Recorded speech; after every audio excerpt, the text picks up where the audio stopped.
welcome to today's class. And today we'll see the internal structure of dicot root. So for example, it is a bean plant. So if you take any root, you can take a slide, a cross sections of slide, and if you observe it in microscope, you can see the different layers which is found in the root. So that we go into today's class. And so internal structure of dicot root in bean. First we'll see what is epiblema. So epiblema is outermost layer. It's outermost layer. Here they don't have cuticle and stomata. So these cuticle and stomata which is present in stem and leaf, but it is absent in root. So cuticle and stomata absent in this dicot root. So instead they have very unicellular hairs, which is useful for absorptions. So that is called rhizodermis or piliferous layer. Okay, so that is about the epiblema. It's outermost layer without cuticle and stomata. So next is cortex. Cortex is a different layer. So you can see this diagram. This is piliferous, and this next to this epiblema is called the cortex region, which consists of many layers. Clear? So it is different layers, and it is made up of parenchymatous cells, and they have many intercellular space. So we can see many space in between these cells. So they are useful for transportations and even for storage of food and water in this cortex regions. So this is about this cortex made up of parenchymatous cells. And next we'll see about endodermis. So next to the cortex regions forms the endodermis, so called endodermis, and it is made up of Casparian tribes. So this double layered, it is in the form of barrel shape called Casparian tribes. So they useful for movement of water from the cortex to the xylem. So xylem, they used to conduct the water. So this Casparian tribes are helpful to transport the water from cortex to the xylem regions. So this is about the endodermis. Okay, next we'll see about stellae. So stellae, it is found inside the endodermis. So next to the endodermis, the tissues is found inside the endodermis. They are called stellae. So there are three different types found in stellae. They are pericycle, vascular bundle, and pith. And if we take pericycle, so they are the single layer next to the endodermis, which is helpful for the formations of lateral roots. So lateral roots are formed from this pericycle. You can see the roots which contain lateral roots, which is formed by this pericycle. Next is vascular bundle.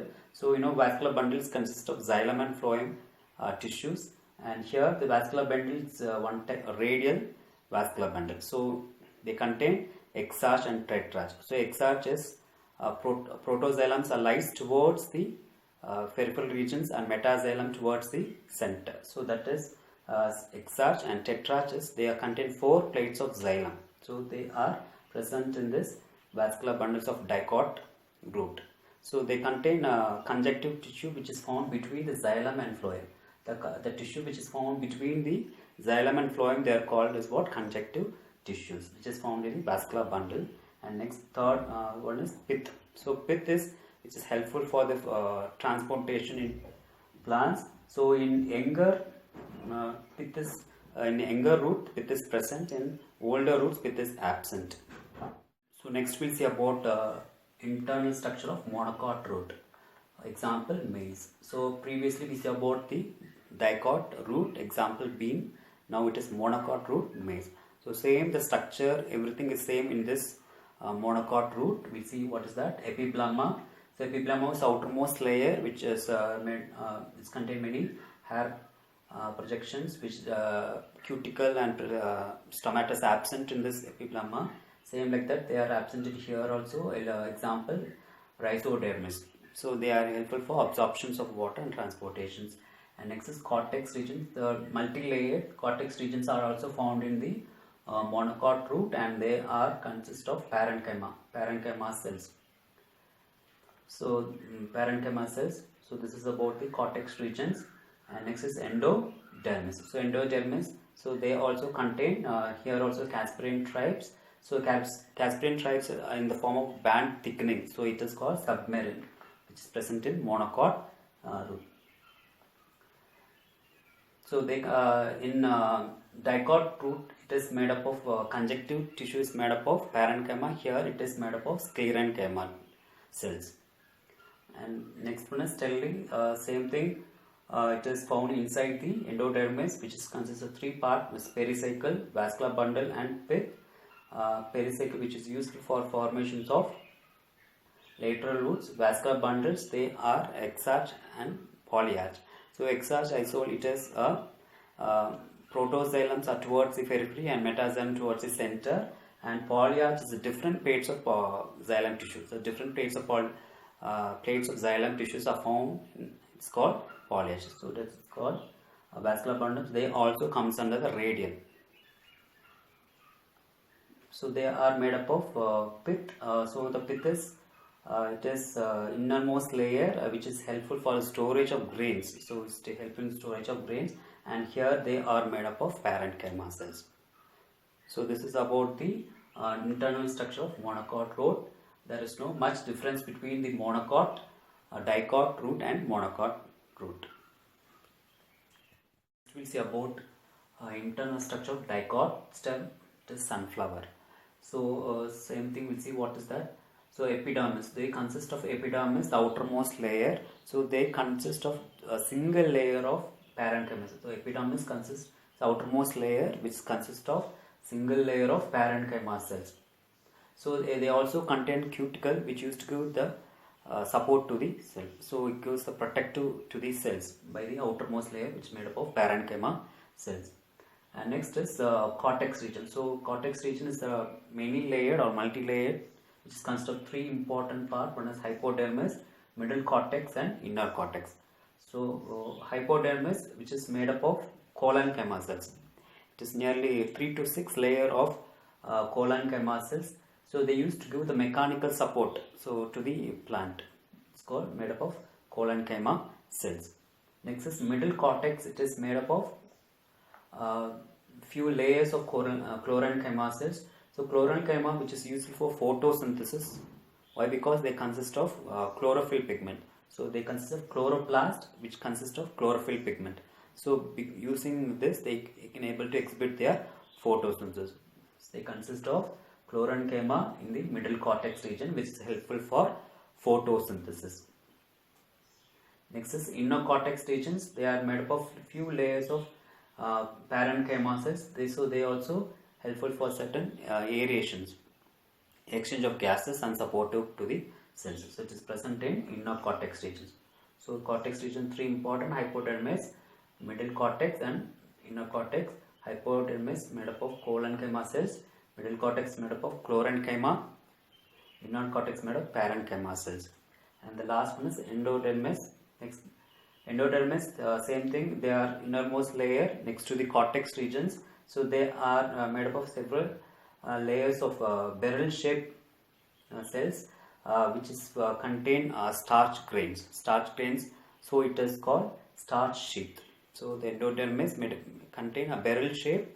Barrel shape is nothing but this is called barrel shape. So this barrel shape it is filled with starch grains. So it is called starch sheath. Next we will see about stellae. It is stellae. You know that they consist in innermost part of the endodermis. So here they are consist of three parts. One is pericycle, vascular bundle, and pith. So if you see pericycles, they are found between the endodermis, and it is the connection between the endodermis and the vascular bundles. So they consist of several layers of parenchymatous cells. So in that parenchymatous, they have few patches of this sclerenchyma. So it is made up of parenchyma in few alternating part. They consist of sclerenchyma. So if you take this is parenchyma, they have few patches in between the parenchyma cells. This is called sclerenchyma patches. Okay, next is vascular bundle. So vascular bundle, they consist of xylem and phloem bundles. So they are Conjoint. So I told different types of vascular bundles are there: radial, conjoint, collateral, right? Here in this stem, they consist of conjoint, collateral, endarch and open. Conjoint, collateral, endarch and open. And endarch, you know that it is a protoxylem lie towards the center, and metaxylems are towards the periphery region. So that is called endarch, which is found in these regions, and they are open. So if the in collateral, if the cambium is present, means they are called open. If they in the collateral, if the cambium is present, means it is called open. So if you observed yesterday's class, it will be clear for you. So this is about the vascular bundle. And next is pith. So pith, they consist of a space in the parenchyma cells. So last space of parenchyma cells, in center part it is present. It is used for storage and transportation. So this is about this pericycle, vascular bundle and pith. Hope you understood today's class. We saw about the internal structure of dicot root and internal structure of monocot root and internal structure of dicot stem. So you should know what is monocot and dicot. So if you take monocot, so this is a seed. So the seeds may have one cotyledon or two cotyledon. So if they have one cotyledon which cannot be splitted, they are called monocot. Monocot. And if you take dicotyledon, the seeds can be splitted into two cotyledon. So this is the two cotyledon. So this is the monocot, for example maize, and for dicot it is the bean. So they have seed which contain one cotyledon which cannot be splitted. For example, rice and maize, they are comes under this monocot. And if we take dicot, so the seeds can be splitted into two cotyledons. So they are called dicotyledon. Example, bean, kidney bean, and other thing can be comes under this. So hope you understood today's class, and we have forward PDF of textbook of 10th standard. Just go through the lines which I taught yesterday's and today's, and if you have any doubt, you can ask your in-charge teachers and I'll clarify your doubt. Thank you, students.